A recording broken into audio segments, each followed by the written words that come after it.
I will be relatively brief. The keyword is relatively.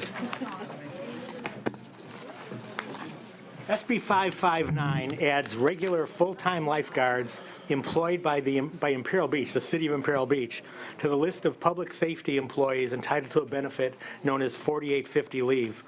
Under Labor Code Section 4850, current law provides a leave of absence of up to 1 year with full salary and benefits for specified employees who've been injured on the job and become disabled or unable to perform their job responsibilities as described in their job description. Regular full-time lifeguards in Imperial Beach are classified as peace officers and emergency medical technicians, but are not covered under Section 4850. They perform water and boat rescues. They do underwater search and recovery. They do emergency medical response. The city's lifeguard department has the highest serious injury rate per employee compared with other departments in the city, including local fire and police departments. Despite their classification, responsibilities, and the high rate of injury, current state law only requires the city to provide them with the same temporary disability benefits paid to non-safety employees, with no guarantee of continued medical benefits to injured lifeguards. What SB 559 seeks to do is remedy this situation. In the city of San Diego, lifeguards are covered fully by Section 4850. In Los Angeles, lifeguards are covered fully. Imperial Beach has been left out. The mayor of Imperial Beach came to me, so the city has no objection to this. The mayor came to me to request this change. The lifeguards came to me to request this change. The Service Employees Union sponsors the bill. There is no, as I said, no known opposition. We're just asking for SB 559 to extend this remedy to lifeguards who put their life on the line, just as police and firefighters do when they are in the scope of their employment. With me here, thank you. With me here to testify and answer any questions you may have are Jesus Gonzalez, a lifeguard from Imperial Beach, and David Langstein on behalf of the Service Employees International Union, Local 221. Thank you. Senator Stone and committee, thank you for this time on this matter. My name is Jesus Gonzalez, and I am a 10-year veteran lifeguard of the Imperial Beach Lifeguard Service. I'm also an SEIU member. During this career, I've made several rescues of people stuck in the ocean, and I brought them to shore. There's one particular rescue that I remember that really drew some emotion from me, and that was a rescue where I was called out from my home to jump in the water off of our municipal pier in extremely cold water and extremely large surf. I did so, and to be perfectly honest, I was, at that particular time, I was afraid for my life. But what I did was I relied on my training and the faith of my skills that I would survive this and be able to rescue this person who desperately needed help. I'm proud to be a lifeguard, and I'm honored to serve my community and the people that visit my community on several holidays and during the summer. So I ask this committee to support this proposal so that when I wake up in the morning and I kiss my daughter and my wife goodbye for the day, that I feel secure knowing that if something were to happen to me, that my family and the health of my family would be taken care of. So I ask the committee to support this. Thank you. Thank you for your testimony. And I'll just add briefly, Dave Lagstein from SEIU, Local 221. Thank you to Senator Block for bringing this forward into the committee, for giving this consideration after a long morning. Thank you. Thank you very much. So we have supporters of the bill. I think we should still. Mr. Chairman, members of the committee, just briefly, Shane Gussman on behalf of the California Teamsters Public Affairs Council. We have represent lifeguards for the city of San Diego. They have these benefits. These lifeguards put their life on the line, and they deserve it just like any other peace officer. So we support the bill. Thank you. Appreciate your testimony. Any others in support of the bill? Anybody in opposition to the bill? If not, any questions? Senator Block?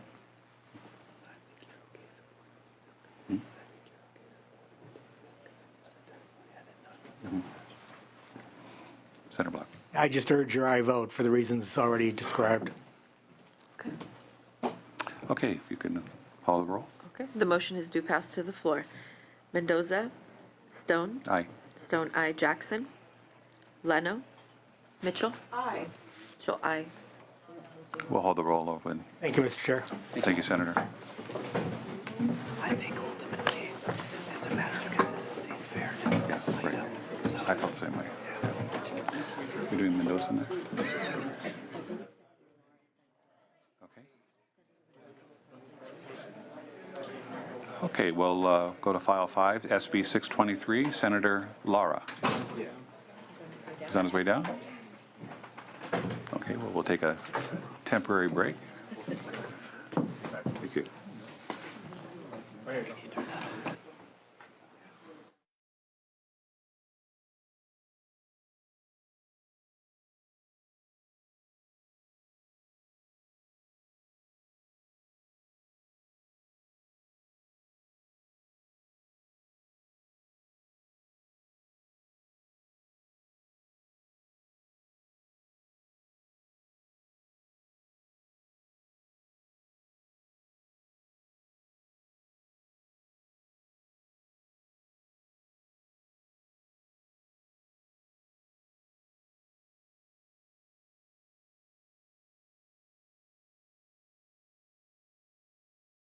SB 623.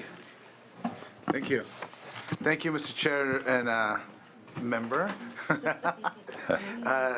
Thank you to you and your staff for working with me on this bill. Let me begin by accepting the amendments suggested on page 2 of the analysis as author amendments.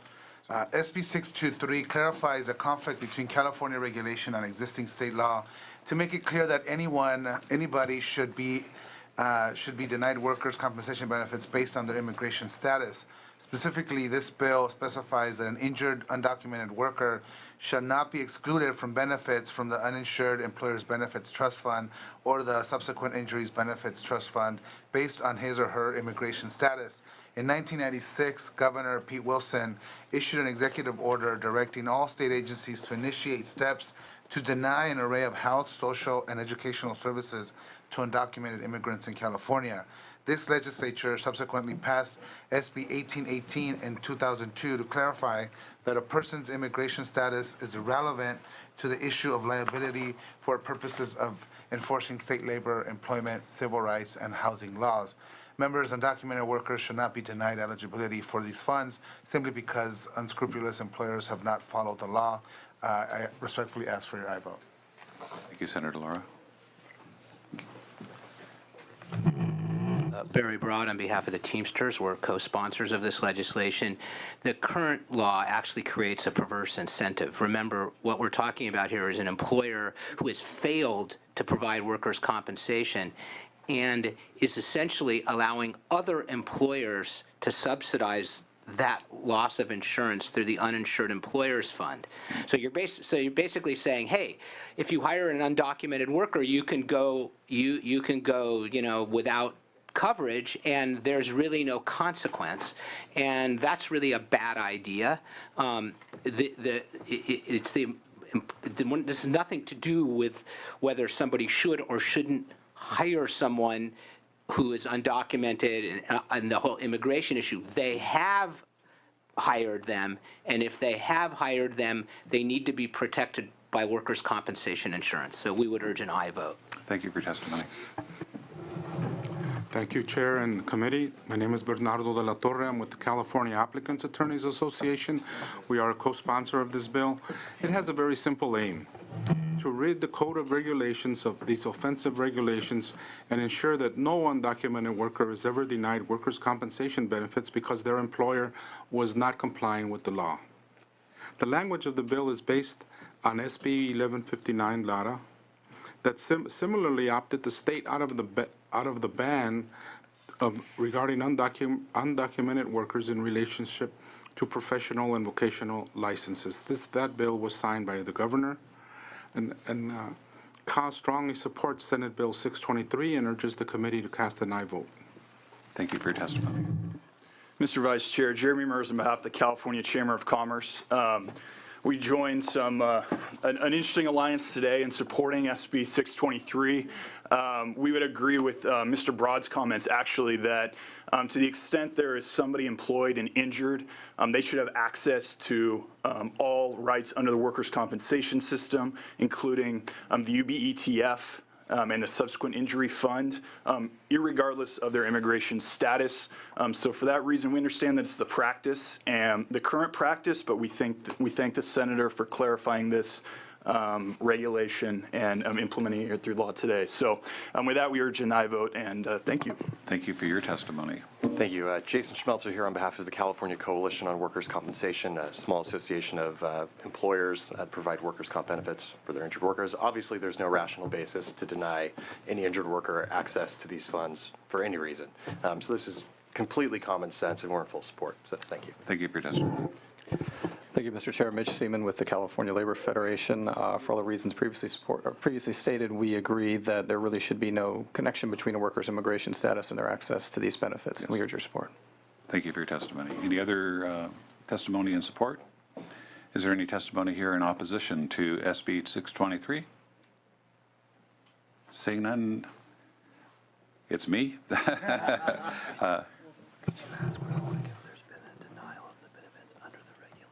Has there been any denial of the benefits under the regulations, Senator, that you're aware of? I don't know. I'm not aware of any denial. However, the regulation is on the books. It is also in conflict with a statute, and I think this is a clarification that's really needed. Thank you. Well, we're going to hold this right to, should we give a closing statement, though?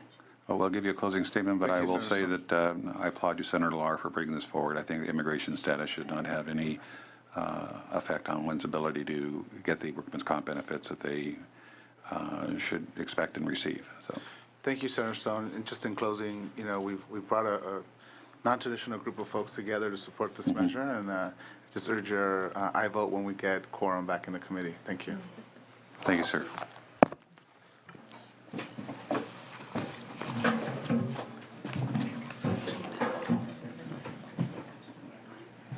Okay. We'll take a temporary break here.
Okay, we're back. SB 599, Senator Mendoza. Thank you, Mr. Chair. I'm here to present SB 599. SB 599 supports the state's continued economic recovery by rewarding contractors who bid to take over a state public transit service contract if they voluntarily retain the employees of the prior contractor. In 2003, the governor signed a law that provided a 10% bid preference in public transit contracts for bidders that voluntarily agreed to retain the qualified employees of the previous contractor. This law prevents employees from losing their jobs and benefits during the high rates of turnover while providing the bidding contractor with a competitive advantage. Currently, however, this law only applies to local government. SB 599 aims to remedy this oversight in the law by extending the transit employee retention bid preference to contracts entered into by the state. This provision was not included in the original bill in 2003 because it was undetermined if it was necessary. However, a recent incident at Hearst Castle where long-term drivers lost their jobs when a new contractor came in illustrates the need to extend the protection for workers covered under the state public transit contracts. SB 599 will not only protect employee jobs and help our state's economic recovery, it will also protect good contractors from those that seek to bid based on cross-cutting measures which can jeopardize public transit service and employee protections. With me today to testify is Shane Gussman from the California Teamsters. Well, they decided to send the bald guy instead. So, Barry Broad on behalf of the Teamsters. This bill has passed the Senate before. It got stopped last year over in Assembly Appropriations, and we're very hopeful that it'll move this year. I just, for those of you who haven't dealt with this issue, it actually, this bid preference has worked out really well, because what happened in public transit everywhere, you have these contracts that come up for renewal, and what was happening is there would be these churning of the contracts, and the employees would all lose their jobs, and then they'd rehire them, and they'd lose their retirement benefits. It was just crazy what was going on. What happens now is everybody takes the bid preference, so it doesn't change the cost. If everyone takes the bid preference, then the bids are all equal, and the workers and they have to be qualified workers, retain their jobs, and it's worked really well and created sort of stability, because the contractors don't typically come with their own employees. They're just managing the contract. At the time, we didn't really think that the state had public transit service or let out public transit contracts. There are a few. Hearst Castle is one of them, and there are some ferry boat contracts, believe it or not, to Angel Island in the Bay Area and so on. And we had sort of a rude awakening with Hearst Castle some years ago.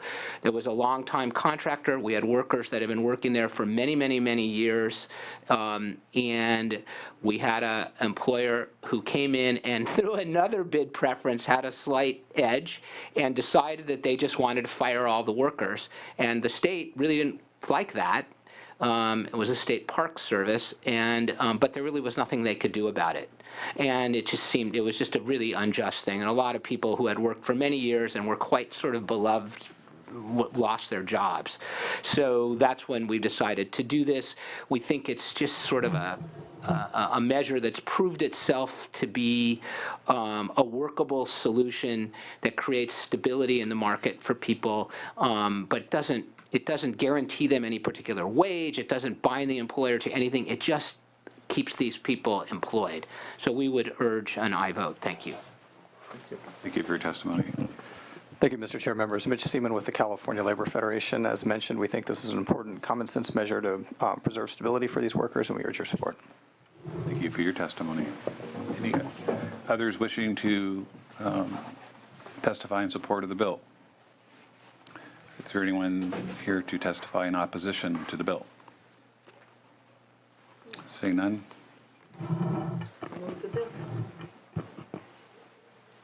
Senator Mendoza, final comments? Just respectfully ask for an aye vote, Mr. Chair. Okay. Thank you very much. The motion is due pass to appropriations. Mendoza? Aye. Mendoza, aye. Stone? No. Stone, no. Jackson? Jackson, aye. We'll leave the roll open. Thank you. Congratulations, Senator Mendoza.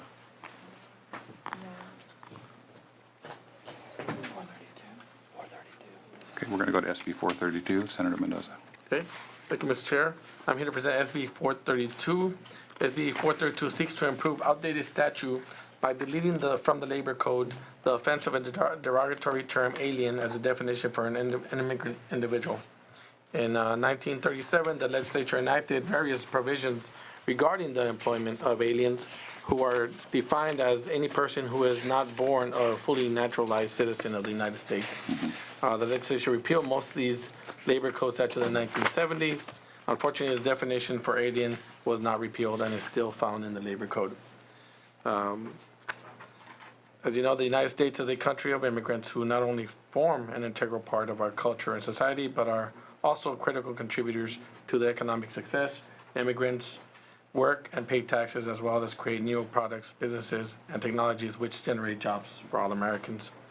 Over the last few years, several bills have been passed and signed into law which strengthen labor law protections for immigrant workers SB 432 would continue these efforts by repealing the unnecessary term of alien to describe foreign-born individuals. I respectfully ask for your aye vote, Mr. Chair. Thank you, Senator Mendoza. Is there any testimony in support of this bill? Please come forward.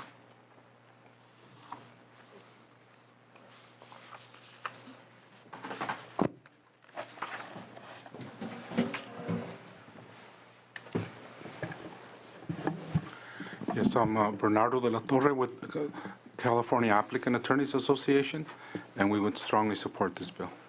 Thank you for your testimony. Anybody else in support of the bill that would like to testify? If not, is there any opposition to this bill that would anyone like to testify? Move the bill. Moved by Senator Hannah-Beth Jackson. Senator Mendoza, final comments? Respectfully ask for your aye vote, Mr. Chair. Thank you. The motion is due pass to the floor. Mendoza? Aye. Mendoza, aye. Stone? Aye. Stone, aye. Jackson? Aye. Jackson, aye. We'll leave the roll open.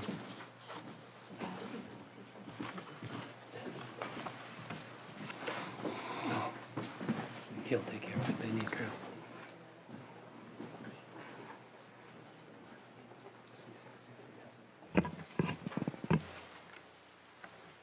Thank you, Vice Chair Stone, for conducting the meeting while I was gone. Appreciate that. We do have Senator Lara, who presented his bill, SB 623, workers' compensation benefits, but it didn't have a motion. Would entertain a motion at this time? Move the bill. It's been moved. Second needed. Please, Madam Secretary, please call the roll. The motion is due pass as amended to appropriations. Mendoza? Mendoza, aye. Mendoza, aye. Stone? Stone, aye. Jackson? Jackson, aye. We'll hold the roll open for the other members to arrive.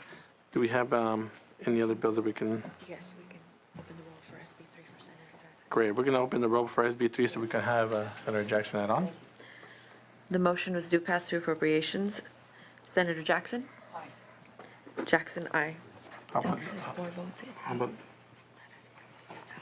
Okay. SB 3 Leno has 4 votes and it is out. Can we do block? Yes. Yes. We're going to do SB 559 block. Motion's due pass to the floor. Mendoza? Aye. Mendoza, aye. Jackson? Aye. Jackson, aye. Leave that open for Senator. Okay. We're going to leave that roll open for other senators to add on. And I believe that's it, right?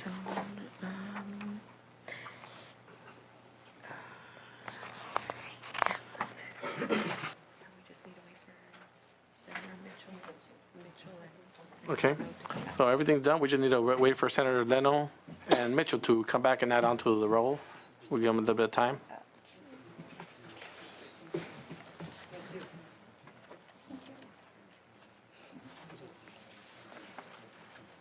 Okay.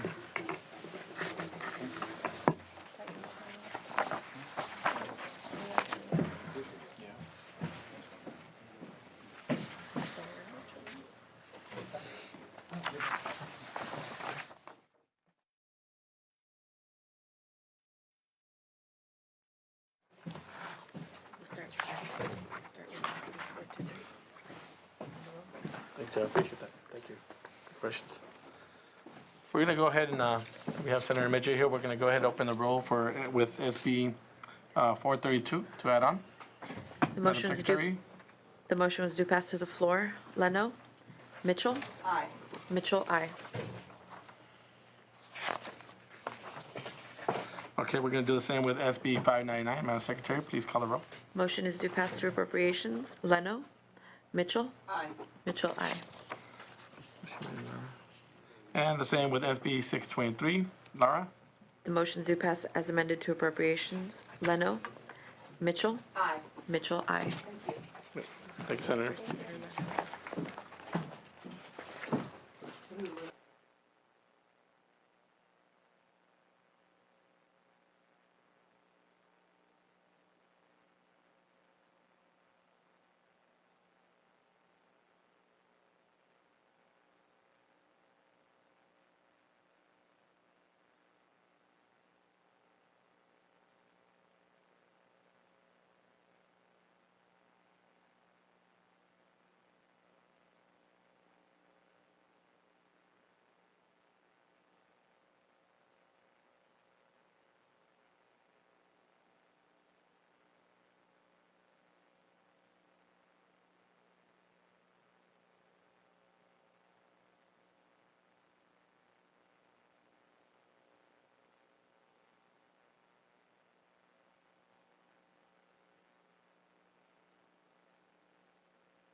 Yeah. Okay, we'll start with, Okay. We have Senator Leno present. We're going to go ahead and open the roll call. We're going to start with SB 432, so you can add on. the motion is due pass to the floor. Senator Leno? Aye. Leno, aye. Okay, the bill is out, 5-0. Next, we're going to go with SB 559, block. The motion is due pass to the floor. Leno? Aye. Leno, aye. Okay, great. The bill is out, 5-0. We're going to go ahead and go with SB 599. Motion is due pass to appropriations. Leno? Aye. Leno, aye. Bill is out, 4-1. Next, last one, SB 4623, Lara. Motion is due pass as amended to appropriations. Leno? Aye. Leno, aye. Bill is out, 5-0. Thank you so much. This concludes our meeting. I want to thank staff for the great work they did today in such a short meeting. Great. Thank you.